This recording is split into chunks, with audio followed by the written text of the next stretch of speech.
গরম লাগলে বলবা। হ্যাঁ হ্যাঁ।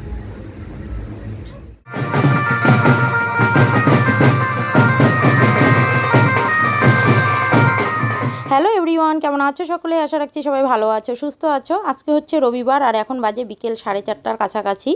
তো আমি এখন যাচ্ছি একটা পার্টি মেকআপ করতে, আর এটা হচ্ছে কাজ শেখার পর আমার প্রথম কাজ। তো যাই হোক, মনের মধ্যে অনেকটা টেনশনও চলছে, ভাবছি কি করব না করব। তো বাড়ির সবাই বলছে অত টেনশন করার কোনো প্রয়োজনই নেই, যা ভালোভাবে কাজ করে আসিস।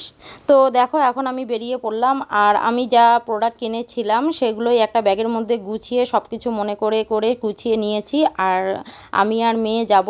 তো আজকে বর স্কুটিটা নিয়ে যায়নি, যেহেতু আমি যাব অনেকটা দূর আমাদের বাড়ি থেকে, রাজারহাট, প্রায় অনেকটাই দূর। তো মা মেয়ে মিলে এখন বেরিয়ে পড়ছি। আর প্রচণ্ড রোদ উঠেছে, কিন্তু রোদ উঠলে কি হবে, হাওয়াও ছিল সাথে সাথে, খুব ভালো লাগছিল, কোনো রকম অসুবিধা হয়নি। বিকেলের পরিবেশটা শুধু দেখো, এটা আমাদের বাড়ির পিছনের রাস্তা। কি বলবো, জাস্ট ওয়াও, গ্রামের পরিবেশেই এসব দেখা যায়। দেখো চারিদিকে শুধু ক্ষেত আর ক্ষেত, সবুজ আর সবুজ।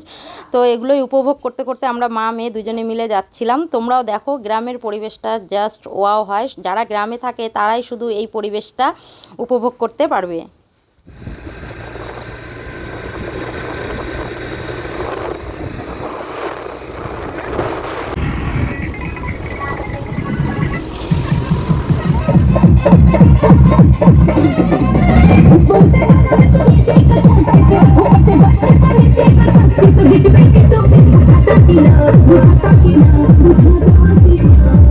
আমি আমার লোকেশনে চলে এসেছি, আর এসেই এই যে এখন ভিতরে ঢুকবো। আর বলতে গেলে প্রচুর নার্ভাস ছিলাম, স্বাভাবিক এটা হওয়াটাই, কেননা কাজ শেখার পর এটা হচ্ছে আমার প্রথম কাজ। আর এই যে দেখতে পাচ্ছ সুস্মিতা, ওই আমাকে কাজটা দিয়েছে, কেননা যেখানে আমি কাজ শিখেছি সেখানে সুস্মিতাও কাজ করতো। তো ও বিয়েবাড়ির কাজটা ধরেছে, তো সাথে পার্টি মেকআপ ছিল, সেটাই আমাকে বলেছিল অঞ্জনাদি তুমি করবে নাকি। তো আমি বলেছিলাম যে হ্যাঁ একদম, কেননা ওকে আমি বলে রেখেছিলাম আগে থেকেই যে বিয়েবাড়ির যদি কোনো কাজ পাস, যদি পার্টি মেকআপও হয়, সেটা আমাকে অবশ্যই জানাবি। তো যাই হোক, ও ওর কথা রেখেছে, তাতে আমি খুব খুশি হয়েছি, কেননা আজকালকার দিনে নিজের কাজ ছেড়ে কেউ কাউকে কাজ দিতে চায় না, সেটা তোমরা সবাই জানো, সেটা আলাদাভাবে আর বলার কিছুই নেই। তো ভিতরে চলে আসলাম, আর এটা হচ্ছে সুস্মিতাদের বাড়িতে। ব্রাইড এখানেই সাজানো হবে, পার্টি মেকআপও এখানেই করা হবে। তো আমি ভিতরে ঢুকে গেলাম, আর ঢুকেই দেখি যে ব্রাইড বসে আছে। অনেকটা দেরি হয়ে গেছে, কেননা ব্রাইডের কিছু রিচুয়াল ছিল, সেগুলো পুরো কমপ্লিট করতে করতে অনেকটা দেরি হয়ে গেছে।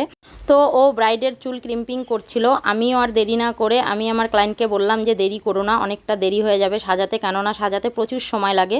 তো আমার ক্লায়েন্টও খুব মিষ্টি ক্লায়েন্ট, ও বসে গিয়েছে আর বলছে যে আমার চুলটা ক্রিম্পিং করে দাও, তারপরে আমি ফ্রেশ হয়ে আসছি, তারপরে তুমি আস্তে আস্তে মেকআপটা করো। তো প্রথমে আমি চুলটা ক্রিম্পিং করে নিচ্ছি। আর আমার ক্লায়েন্টের চুলগুলো বেশ বড় ছিল, তো প্রথমেই আমি ক্রিম্পিংটা সেরে নিই, কেননা ক্রিম্পিংটা হয়ে গেলে অনেকটা কাজ এগিয়ে যায়। আর ওই দিন ছিল আমার একাদশী, আমি বিশেষ কিছু খেতে পারবো না, কিন্তু ওরা খাওয়ার জন্য খুব জোর করছিল। পরে আমি শুধু একটু কোল্ড ড্রিঙ্কস আর মিষ্টি খেয়েছি, আর তারপরে আমি আমার কাজ শুরু করে দেই। আর আমার ক্লায়েন্টের ফেসে কিন্তু প্রচুর হেয়ার ছিল, সেই হেয়ারগুলো রিমুভ করে নিয়েছি। রিমুভ করে নেওয়ার পর আমি এখানে প্রাইমার দিয়েছি, আর সেটা ভালো করে শুকিয়ে নিচ্ছি, কেননা মেকআপ যখনই তুমি করবে প্রত্যেকটা স্টেপ ফলো করতে হবে। আর প্রত্যেক প্রাইমার দেওয়ার পর অন্তত ভালো করে ফেসটাকে শুকিয়ে নিতে হবে। তারপর আমি এই যে কালার কারেক্টিং শুরু করে দিয়েছি। তার আগে আমি কিন্তু ক্রিম মেখে নিয়েছিলাম। যাই হোক, প্রত্যেকটা জিনিস আর তোমাদের সাথে শেয়ার করা হচ্ছে না, আমার মেয়ে গিয়েছিল সাথে, তাই এই ভিডিও ক্লিপগুলি নেওয়া হয়েছে। একা যদি আমি যেতাম তাহলে অবশ্যই কোনো ভিডিও ক্লিপ আমি নিতে পারতাম না, কেননা কাজেই ব্যস্ত থাকতাম। তো এখন আমি কালার কারেক্টিং করে সুন্দর করে আমি সেটাকে ব্লেন্ড করে নিচ্ছি।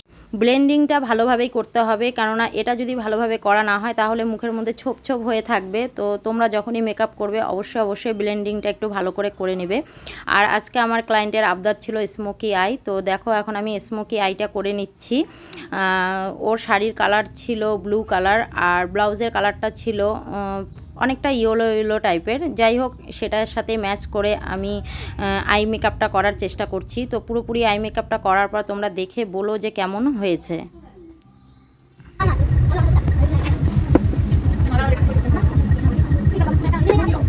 আর আজকে আমার ক্লায়েন্টের আবদার ছিল ওকে মেসিবান করে দিতে হবে, তো ওকে আমি মেসিবান করে দিয়েছি। আর স্মোকি আইয়েরও আবদার ছিল, সেটাও করে দিয়েছি। তো পুরো মেকআপটা দেখে এখন তোমরা আমাকে জানিও যে কেমন হয়েছে। ভালো লাগলে অবশ্যই তোমরা তোমাদের বিশেষ দিনে আমাকে বুক করতে পারো, আমি বাড়িতে গিয়ে তোমাদের সুন্দরভাবে সাজিয়ে আসবো তোমাদের মনের মতো। তো যাই হোক, তোমরা কিন্তু অবশ্যই কমেন্টে জানিও কেমন হয়েছে। আর এখন বাড়ি যাবার পালা, আর ওরা খুব খাবার জন্য জোর করছিল। আমি যেহেতু খাবো না, তো মেয়েকে বসিয়ে দিয়েছি, আমার মেয়ে খাওয়া দাওয়া করছে। এখন আমরা বাড়ি যাব। তো চলো টাটা বাই, দেখা হবে নতুন ভিডিওর সাথে।